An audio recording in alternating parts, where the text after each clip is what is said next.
எசாயா 12:2-6 முடிய. இறைவன் என் மீட்பர், அவர் மேல் நம்பிக்கை வைக்கிறேன், நான் அஞ்ச மாட்டேன். ஆண்டவரே என் ஆற்றல், அவரையே பாடுவேன், என் மீட்பும் அவரே. மீட்பருளும் ஊற்றுகளிலிருந்து நீங்கள் அகமகிழ்வோடு தண்ணீர் முகந்து கொள்வீர்கள்.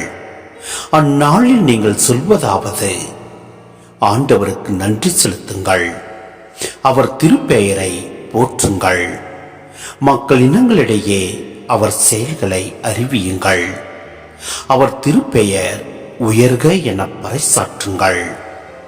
ஆண்டவருக்கு புகழ்பா அமைத்து பாடுங்கள், ஏனெனில் அவர் மாட்சியுறும் செயல்களை புரிந்துள்ளார்.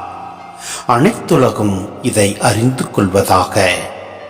சீயோனில் குடியிருப்போரே, ஆர்ப்பரித்து அக்களியுங்கள், இஸ்ரேலின் தூயவர் உங்களிடையே சிறந்து விளங்குகின்றார்.